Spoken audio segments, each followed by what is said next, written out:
Hello, everybody. Welcome to the show. My name is Stephen D. Kelly, and this is the Stephen D. Kelly Show.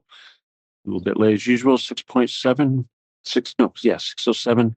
p.m., 522, 205, one of those palindrome days. So it'd be 522, 205. Wait a minute, is that right? No, that doesn't make sense. Can't be. Yeah. Anyway, I'm not going to worry about it right now. It's supposed to be a palindrome date. Uh, guys, it's like I can't be keep having these themes about this thing pisses me off, that thing pisses me off. You already know that. I thought I explained that in the last show. And obviously, there's some stuff going on in the world right now. It's pretty sickening that we have to talk about a little bit. I don't, how I hate to focus on the enemy's stuff because what we're really supposed to be focusing on is my stuff. But ultimately, we get back to that. I know that I was chatting with one of you today. You know who you are. And you were working hard to spread the message amongst a local group that had some special interest. And they, of course, resisted and didn't really want to be involved and kind of felt, I don't know, offended or intimidated, perhaps.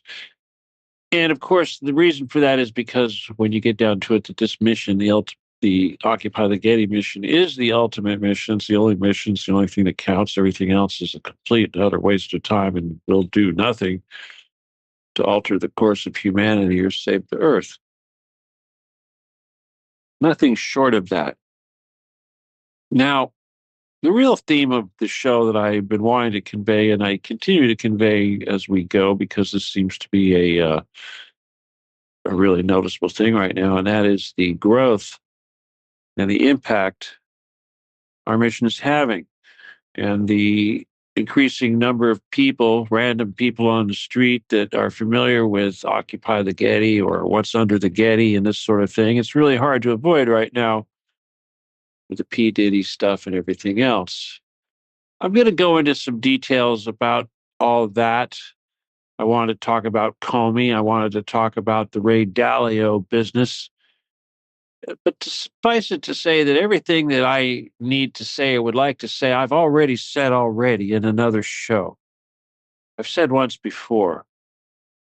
And whatever I say to you tonight in this abbreviated period is certainly not going to do the information justice. And you have to go back.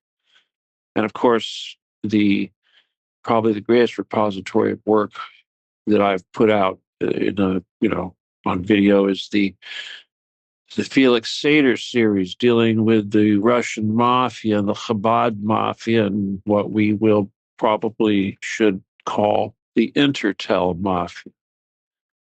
Now, the thing about Intertel, which is a word that I've been working pretty hard to introduce into the vernacular, kind of like Getty and Occupy the Getty,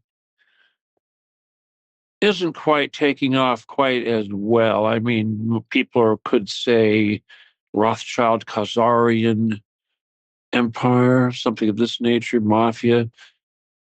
But the reality is, in these days, we call it Intertel. I know people want to say, "Well, it's Mossad, it's Israel, it's ICE, it's CIA, NSA, whatever." No. It's actually this Intertel mafia, which preceded all these things. It's the modern name for this thing that was started by, what was it, Dewey, way back when he conquered. Lucky Luciano took over his organization, became CIA. Yippers. Anyway, the point is that you're just not going to hear that, much like you're just not going to hear Getty. Now, a lot of us, yours truly included, have been under an increased attack as of late. Significant attack. And of course, in this mission, we have to learn that it really doesn't matter what comes at us. We treat everything the same. Just little response or emotional impact as possible, no matter how big it is or how little it is, how good it is, how bad it is. our emotional change is going to be as flat as we can keep it. But the point I'm trying to make is that what I've noticed is that there was a period of time here just recently, of course, when, well, there's been a lot of changes, but when I just recently served notice after the Getty fired a shot over my bow with the whole "you may not pass" business, uh, things have changed. Obviously, in my world, things have changed. I don't monitor or measure these things, quantify it because, obviously disconnected from the events that take place in the astral, literally. So I can't tell you the damage that's been done since this challenge. But I can tell you is that the response from the enemy was, shall we say, a little extra fearful. And, well, the dread level was a little higher. Let's just say that. Now, I know that you guys wouldn't be acting that way if there wasn't a substantial track record, or shall we say list of whatever you'd like to call them, martyrs, whatever, that have recently passed or been subject to some nasty business. Once again, you know, as humans, we all want to have sympathy for anybody that has on the receiving end of this sort of thing. But at the same time, constantly, we're having to consider the wickedness or the evil or the guilt, the crimes of individuals. Obviously, we don't measure the actions of individuals when we measure the actions of, say, a country. Which brings me to Israel. I'm really sick hearing people say that the United States is a puppet of Israel, or Israel is a puppet of the United States, or the Western policy does this, or the aggressiveness and genocidal policies of various areas can be attributed to the West and the policies of the West. The the genocidal policies, the genocidal instincts are becoming somewhat self-evident on a world stage. What's going on in Gaza is clearly a genocide. And the side committing the genocide, of course, directly connected to the Chabad and the Pharisees, and this false notion that God gave him that country. Of course, Rothschild bought it for him. But anyway, everybody can see it, and there's really nothing left that can be done to hide it. Now, yes, this is a complex situation. And last week I talked about how Trump was getting very cozy with the pseudo Arab countries, the what do they call those, the the Wahhabists, Wahhabist, Wahhabi, yeah, the fake Arabs, the ones that were created by Britain after World War One. Those guys, yeah, kind of like the Turks, the ones that are country being controlled by the dogma of Jews. Anyway, point is that the people of the world right now are really having a hard time keeping their mouth shut with what's going on. Of course, obviously, there's no other way to describe what's going on than genocide, even though it's against a relatively small area and a relatively small amount of people, 2 million people, whatever. The food embargo and the blockade has been going on for long enough to ensure starvation levels amongst all those people, for sure. And the bombing campaign that's going on, which couldn't even begin to happen without the complete aid and resources of the United States, is devastating. It's devastating. There's nothing left of any of the living structures whatsoever, and they continue naturally to bomb hospitals and shoot doctors. Now, significantly enough, several of the European countries, several of them, and some of them not European, they like to consider themselves European, like Canada. Anyway, Spain, Britain, Macron, I believe, over there in France, several of them have condemned this genocide going on in Gaza, and they've threatened or promised to recognize Palestine as a separate entity and essentially de facto say that there is a two-state system in place or recognized as such.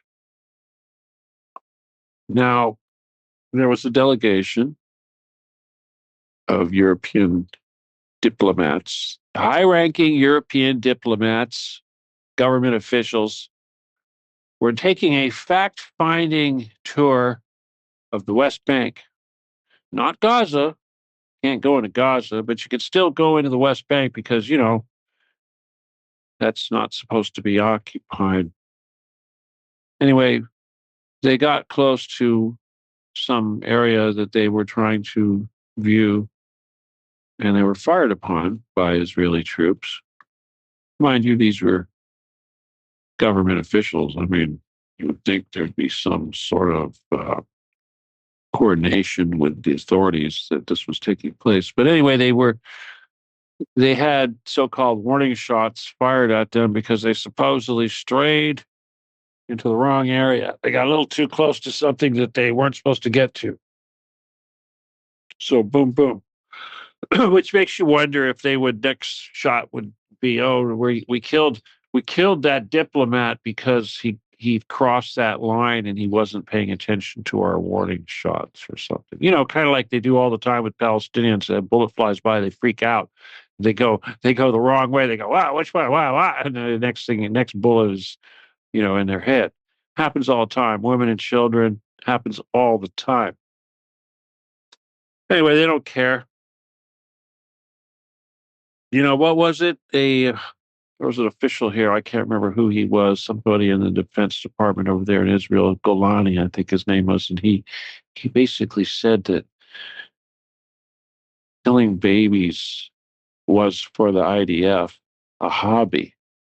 Now, of course, this is coming from an Israeli, not just any Israeli, but somebody high up in the Israeli government and the military. And I don't know. And obviously, I'm hoping that he was saying this not as just an observation, which you could say it was, but as a condemnation and suggesting that this is something that the Israelis should not do, is have this hobby of killing babies. Now, unfortunately, since, I don't know how far back you want to go, Dark Ages, Middle Ages, medieval times, local Jewish populations have been expelled from many, many countries. And I'm not suggesting that they're guilty, but the point is that throughout our history here in Europe, many, many countries, the entire population of local Jews got uprooted and booted out of the country. Now, this happened something like 900 times over who knows what, 900 years, 300 years, whatever. But it happened a lot. The Crusades did it too. Now, Donald Trump's family were such Jews. They lived in Frankfurt. Anyway, oh yeah, they were victims of the so-called Children's Crusade. Now, point is that the reason why they were kicked out, it wasn't because of the, poisoning the wells or the money lending and all these other crazy things that they were doing. Who knows what? Prostitution, drugs, who knows, right? Mafia type stuff. But what got them kicked out of all these countries was the fact that there was a constant amount of babies showing up with a bunch of holes poked in them and their blood drained out, or shall we say, sucked out with straws. Now, this is something that has been documented and recreated, a phenomena that has been documented in basically in art and history, and even so much so far as that one of these victims was canonized as a saint. Saint Bartholomew, I think is what they call him, something like that. But anyway, the point is that this was a sacrificial ritual to Satan, of course, and there's a lot of theories about what was done. They go, oh, they soaked their matzahs in the blood and all this, blah, blah, blah. But the point is from the earliest times, those that would defend this or say it wasn't true would call it a blood libel. Oh, that's a blood libel. You could say it a blood libel, whatever that means. That means you're saying bad things, I guess, libel. Kind of like when I say they're eating babies under the Getty. That's supposed to be a libel, not a conspiracy, but a libel. But they won't take me to court and try me for that. But the so-called blood libel thing, you could say the same fucking thing. Now, if I told you that this stuff going on under the Getty was completely related to these same practices that took place all over Europe for hundreds and hundreds of years and caused these people to be expelled from all these countries for hundreds and hundreds of years, that would be what? Anti-Semitic and blood libel. I don't need to say that. Now, in popular culture, I see it so often. When did I see it? The other night I saw a movie, Charlene Theron. She was stuck in the U.S. Embassy, and there was some conspiracy to keep her from her child and all this, who happened to be of mixed race and all that, just Hollywood. But anyway, the end of the movie, it turned out that it wasn't some big government conspiracy. It was just some rogue soldier who was dissatisfied because he got stuck behind a desk and he was making deals with the enemy and all that. It was never mind. It was just some individual. Consul General, the government of the United States is not responsible or involved in any way whatsoever in all these scandals or whatever it was that was going on. It's an individual. We got him. It's over. Story's over. And we've been trained to think that that's how it works, with our short attention span. So all they got to do is throw a few bad apples in the bus, or under the bus, like Jeffrey Epstein. Okay, come on, the guy that, according to Dan Bongino and Kash Patel, these paragons of MAGA justice say killed themselves. Kash Patel, quote, I seen the file. We seen the files. He killed himself. Yeah. Fuck you. Fuck you. Anyway, I'm sorry. They think we're all retards. It's kind of like when they tried to say that during the Waco thing that the flashes of light, machine gun bullets that were showing up on the infrared camera were just with sunlight bouncing off broken glass. Come on. You got to be a real retard to believe that. Kind of like people believing that jet fuel melted those, or did I say melted? I meant vaporized those steel structures. Those big monster buildings, hundreds and hundreds of tons, thousands of tons of steel vaporized by a little bit of jet fuel. But there was plastic burning. Yeah. Office supplies. Office supplies are burning. Wow, those are some office supplies. I mean, I'm a jeweler. I know what it takes to melt stuff. Come on. It takes 1,500 degrees to melt what, gold or silver practically. I mean, geez, 1,200, I think, whatever it is. But anyway, okay. So the point is that you're all programmed to think that at the end of the movie, they're going to get those bad guys and take them away and everything's going to be just fine and law and justice will rule. But we know this is complete, utter bullshit because this is intergenerational. This is a true conspiracy that's been going on for, not just since the birth of this country or say since the flood. I mean, how far back do you want to go? Nimrod, Noah's Ark, uh, what? What? Adam and Eve? What? How far back do you want to go? You want to go back to Sophia? Uh, Come on. The point is, it doesn't matter because obviously our mission ends it all, settles it all, cures it all, solves it all. You don't need the details. You don't need to know who the bad guys are. Sure, Gordon Getty is a convenient target for us.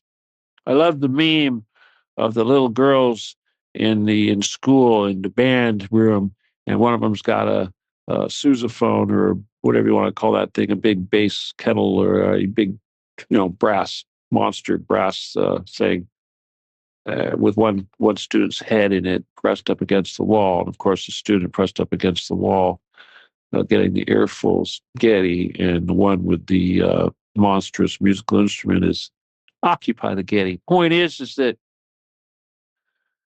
we are loud and we are making an impression. Just got an email right before the show. Somebody says they went and took their car into the shop and the Lyft driver that picked them up knew all about the Getty. Thank you, guys. I know I'm getting off subject because I was talking about the wickedness, but the point is,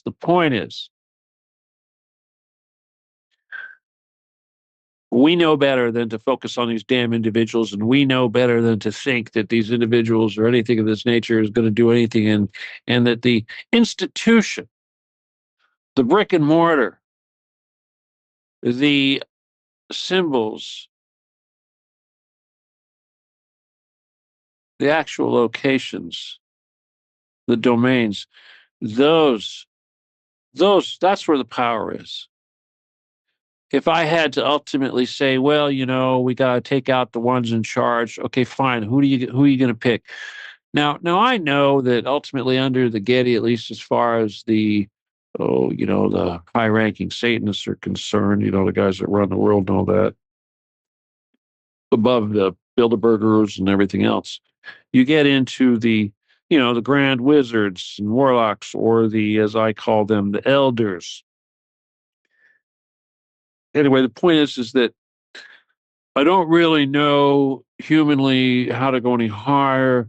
And even if I, certainly could, which would involve slaying demons, which is what the Jedi do, does would slaying the elders or trying the elders or bringing the elders to justice and their minions and whoever else we can round up, does that going to solve anything? No, it's not. It's not going to solve anything. It's not going to end any of this. So our mission is not just punishing all these individuals that are alive. This has nothing to do with the ones that are to come or the ones from the past. What we do covers all of them. From a time standpoint, and you have to understand in the battle that we do in the astral, there is no time. Things that we do are often retroactive, very often, or ancient. But again, we learn anything from dealing in the astral and dealing with the sacred divine mysteries in our day-to-day battles. We learn that we go with the flow, we don't ask questions, we operate where we're told to operate. We don't bring our work home with us. And I think that applies to everything else too. I think that as you go about this mission, you have to remember how big it is. You have to remember how complex it is and how above your ability to comprehend all the facets and details and subtle nuances of this mission are. It's just like the attacks that we're feeling right now. Now, I describe these attacks as delayed reaction attacks. I also like to think of what's happening right now coming from the enemy as death throes or the spasms of a dying animal. Speaking of animals, I want to remind you all, especially you, Goyim, that you're just animals. You're slated for genocide because you are nothing more than animals that were made to look like humans so that when the time comes, you can be used as slaves and the chosen ones that are having you as slaves, 24, 2,800, whatever it is per chosen night, they don't have to have animals serve them. They'd rather have their slaves look like humans. They're still animals, but they have to look like humans. Otherwise, it's unsightly, perhaps. I don't know what the alternative is, but at least that's what the Talmud tells us. Anyway, bottom line is that this shit's coming to the end. Coming to the end, as in its end is near. Now, I just want to say another thing that's I want to throw out there. There's obviously lots of things I throw out there, assuming I can remember that I wanted to say it. But I got to tell you, today I opened up a video somebody posted. I'm not sure. I'm sure it wasn't on my channel that was posted. Maybe one of our sub channels, but it was the video of Kanye West performing his new hit. Let me see. What is the name of that new hit? Huh. Well, anyway, let's just say this. It has a chorus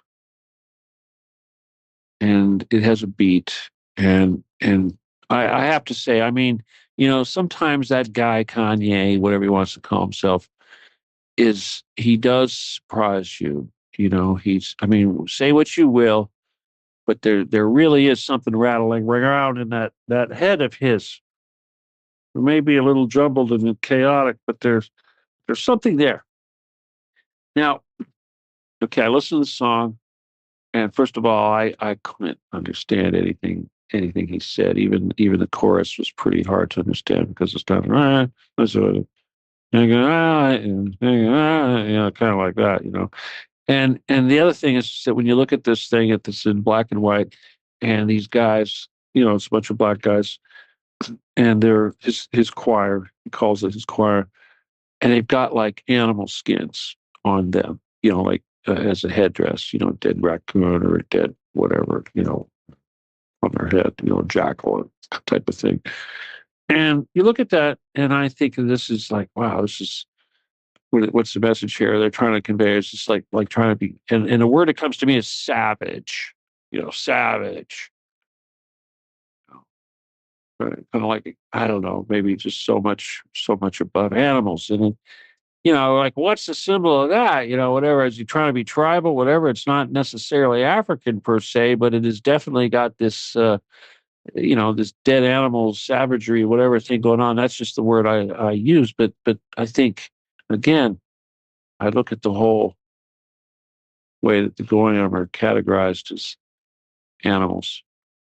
They look like humans, and there could be a possibility of that. But here's the thing: if you when I listened to the song again, I couldn't really understand anything. And then I went and read the lyrics. And basically, it is a short dialogue about Kanye essentially being wronged.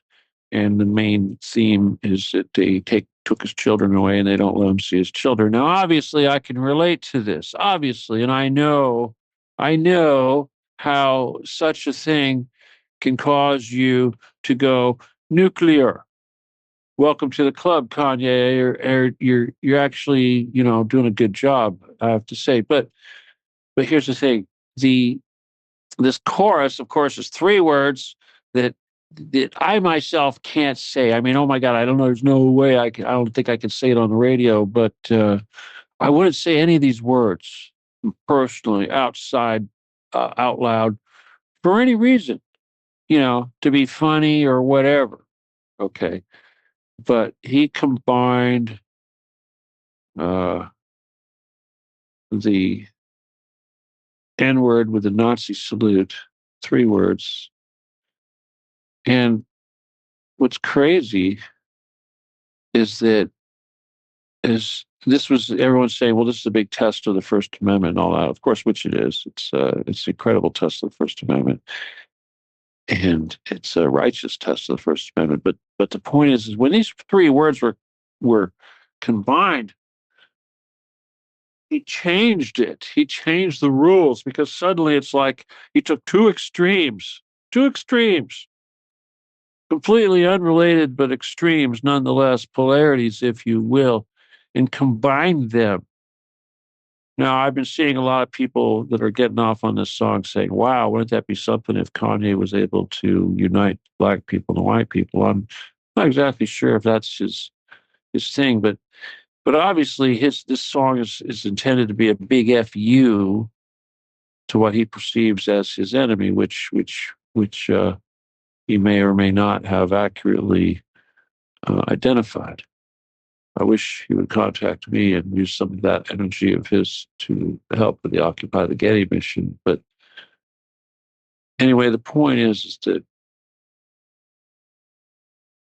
much effort was made to silence that song, to cancel it, to cancel culture this song that he put out. And as a result, or in spite of that, it is now very much popular and being played out there by many people out in the open, in public, in any way they can, in their cars, on various different portable musical production devices. They call them boom boxes, whatever.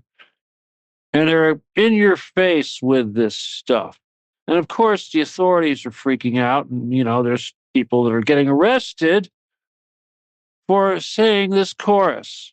Now, Kanye's choir, basically today, or I guess it was, they made a nice little circle. I don't know, there's like 30 of them around P. Diddy's star on Hollywood Boulevard, whenever it was, somewhere over there, Walk of Fame.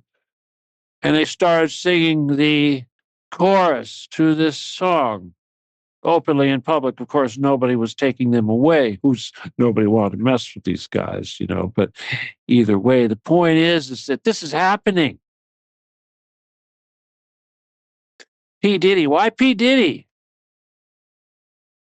If you ask me, it's because Kanye, righteously so, once again, is reveling in the fact that these motherfuckers are going down, getting tossed under the bus. These guys that have partaken of the satanic rituals and the blood of children.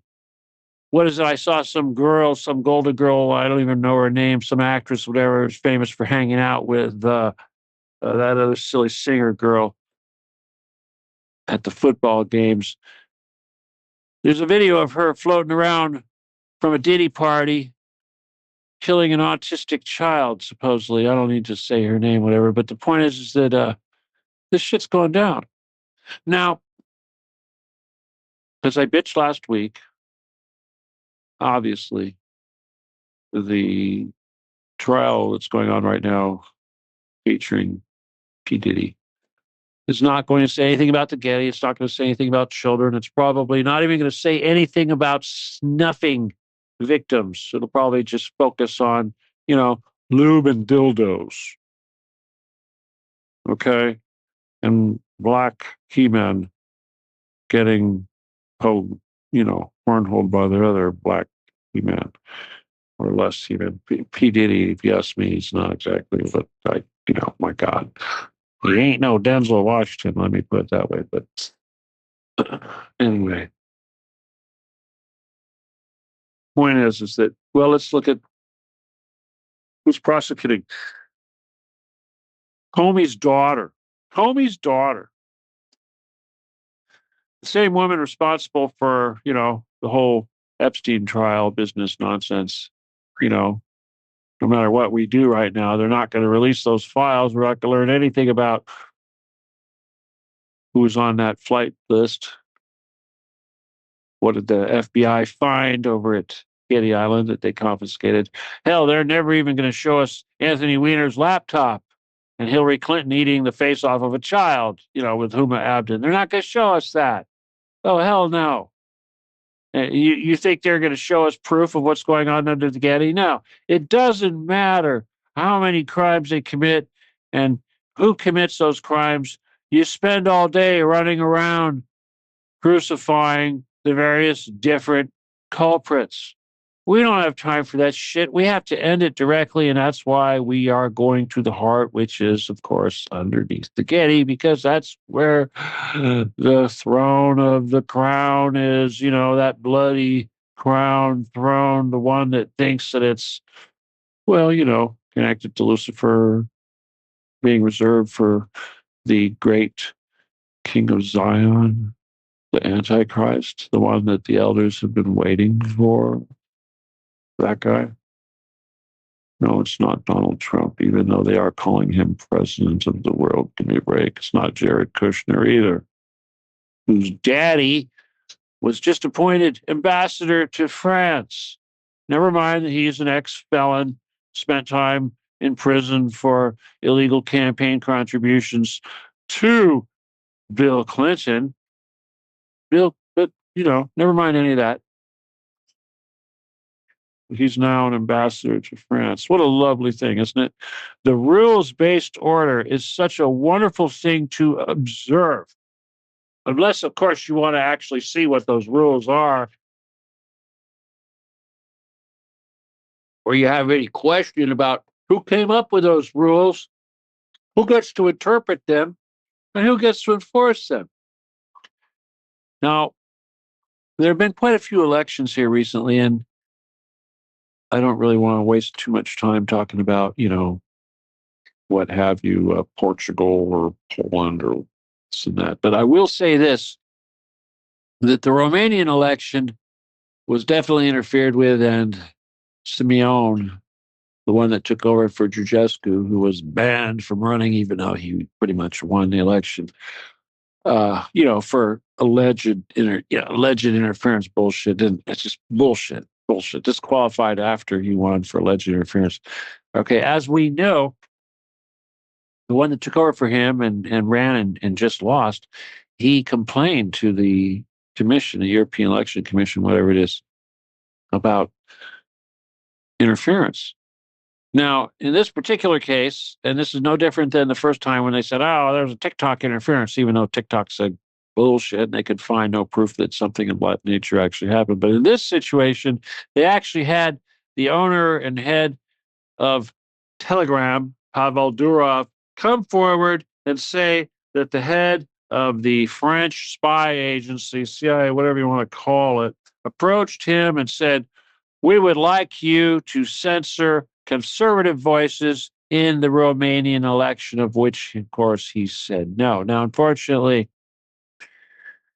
he didn't say anything about this conversation with the French authorities until after the election.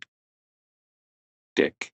And then he goes and says, well, in the interest of democracy in Romania, I'd be happy to testify in any inquiries involving interference.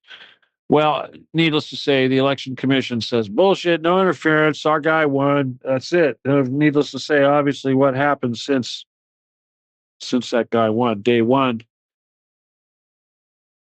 they've gone full EU, back to building that monster NATO base. A lot of people, I know that the media, for the most part, is definitely clueless and usually, typically, a day late, a dollar short in most subjects. But one of the things that I'm hearing from some of the talking heads is the concern over what's happening in Europe right now, primarily the effort to build up this European army counterforce to Putin.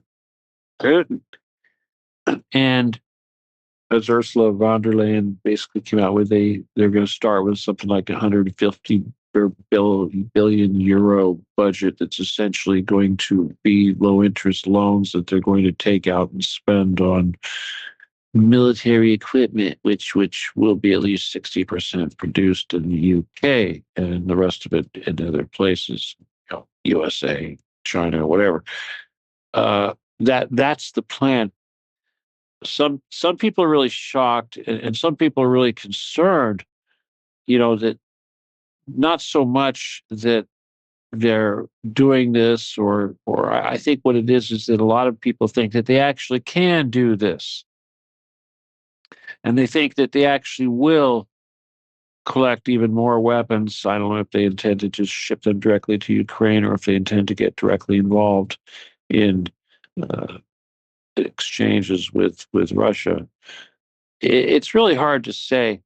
Um, just to review, last week the Estonians tried their best to capture a tanker that was registered in, who knows, Liberia or something of this nature. And anyway, they failed. An Su-35 showed up and essentially ran off, which probably amounted to 90% of the entire Estonian armed forces. A little boat, a helicopter, and who knows what. But anyway, they got chased off by a single Su-35.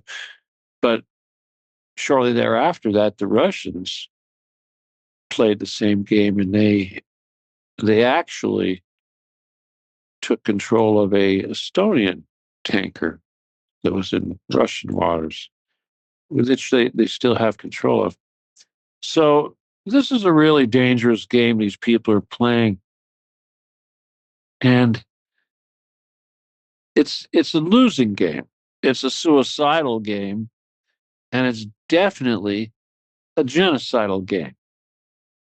And again, when I kind of look at the pages that are, shall we say, bordering on Soviet, there's a lot of Russian types that are, they miss Lenin, this kind of thing. They seriously, they miss Papa Stalin. Yeah, they think good things about it. They just don't get it. Very few people do. It's like when you see Rabbi Shmuley standing next to Zelensky saying what a wonderful Jew this guy is, and people look and they go, how is it possible that anybody could call this guy Jewish when he's wearing this sigil of Satan on his chest and his soldiers are all sporting swastikas and SS tattoos? It's the point is like I said, its end is near. They can't hide it. This so-called thing, this so-called whatever you want to call it, the West, democracy, the mafia, just refer to it as the mafia. It can't last. It's in a genocidal, suicidal mode that only knows one way. These people actually think Zelensky is winning. The front is collapsing, people. The front in Ukraine, which is still very long, of course, is up to the third level of defenses that the Ukrainians built for such an event. So, in other words, there's nothing past that. Okay, open open terrain in the rest of all the cities. They don't have fortified cities like the cities that they're taking now. All of these cities have been fortified. Many years have been spent pouring concrete into these places and building fortifications. They don't have that past where the fighting is going to be very soon. And this is moving really fast, moving really fast. You know, the Europeans think that by spending a bunch of money on arms, that they're going to reap the rewards of the new technology realized from production of such things. But the reality is that new technology comes from recognizing a need, taking a problem, something that's happening, something that's causing you to lose personnel or vehicles or something on the battlefield, and you have to make changes and develop a product or a technique to stop that. Obviously, superglue was invented to close wounds in Vietnam. I suppose duct tape had a similar origin. I don't know exactly what it is. Hell, recording tape, like we used in cassettes and things a while back, which obviously magnetic media in general was invented by the Nazis, and on and on and on and on and on. But the Russians and the Russian economy have actually been on the receiving end of such benefits, and not the least of which has been the drones. Now, no matter what you say, and trust me, I'm not a big Russia fan when it comes to technology. I do think that we're superior still. I'm an American technology snob, but at the same time, I've seen them catch up in lots of stuff, lots of areas. I'd love to learn more about what they can do and what they can't do, but that's just curiosity. That's not a desire to beat them. But the thing is that whatever it was that they were doing with the drones, they're now twice as good. There's twice as many. There's 10 times more. Russia's a huge place. They can set up factories anywhere, whole towns devoted to producing these things.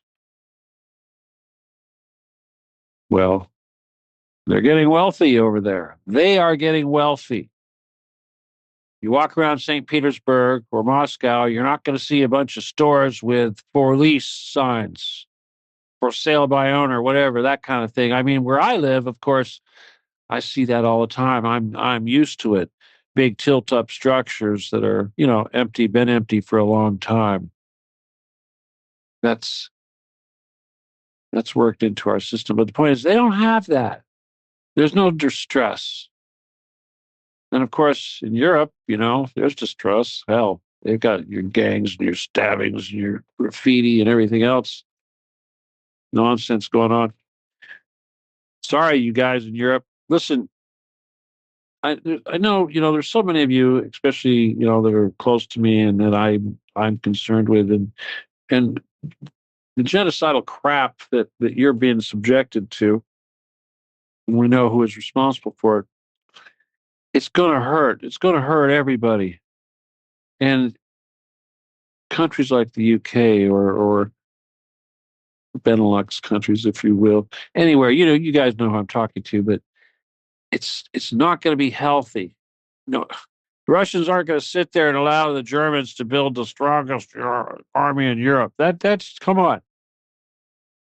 It's just like the negotiations going on right now with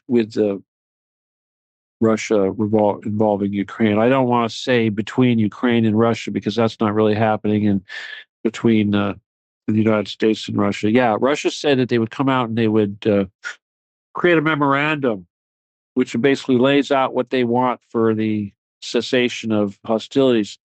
And they invite the Ukrainians to do the same thing and to sign them by their official leaders, and they'll proceed from there. But unfortunately, Ukraine doesn't have a legitimate leader, and the one that's there doesn't want to go, and he's so afraid of being replaced that, it's like they just assassinated a man who used to be connected to the Yanukovych government, 10 years ago, the guys that got coup d'etat by the United States. This guy was a high-ranking official in that government, and he's been living out of politics all by himself, keeping a low profile in Madrid with his family, and he just got assassinated at the school the prep school, whatever it was. He was dropping his kids off to go to school, and they drove up and shot him 5 times, once in the head and several times in the chest. Then they left him on the street. And of course, his children had to see the whole damn thing. And here's the funny thing: in Europe, they're not saying shit. You think the Spanish government would register protest with the Ukrainians that said, what the hell are you doing assassinating peaceful, you know, whatever you want to call them, immigrants on our streets in front of children in broad daylight with other children around and their parents? Nobody says shit. And in Ukraine, of course, on the news channels, they're laughing about it. Ha ha ha ha, we got him. You people realize that these are Nazis. These are what Nazis do. These are worse than Nazis. Not even German Nazis were this bad. But this is what you got. Khazars. Once again, I'm going to remind you that this is Truth Cat Radio. My name is Stephen D. Kelly. This is the Stephen D. Kelly Show. And if you want to help us out economically, you have to use the PayPal, which is StephenKelly714 at yahoo.com. And if you want to email me, it's law17gun@aol.com. All right? Okay. And of course, join the Telegram channel, which more and more people are calling a movement, which it is, and that is Occupy the Getty /Stephen D. Kelly on Telegram. Okay? So with that, oh my God, I've got to look for my buttons. It's amazing that Microsoft hasn't shut me off yet. I don't know how much time I have. Just I get to talk and let me see. Okay, get the right mouse. Say what I want to say somewhat without too much distraction. Oh yeah, here we go. Turn the volume down. Move to the next song. Go through the commercial. You guys been enjoying my shows? Mm-hmm. Are you joining my groups? Mm. I mean everything I say, okay? Life is short. Our time is short. You got to work even harder. Sorry. But I need you guys because you're the ones that do everything. All right? Okay. With that, I'm going to let you all go. I'll just remind you one more time. My name is Stephen D. Kelly, and this is the Stephen D. Kelly Show. And we are Truth Cat Radio, www.truthcatradio.com. I hope I see you all very soon. Who knows, maybe in real life. Wouldn't that be something? At least from above. Either way. Okay. Oh, yeah, it's May 22nd, 2025. It's now 7:01 p.m. Okay, I love you all. Good night. God bless. Adios. And goodbye.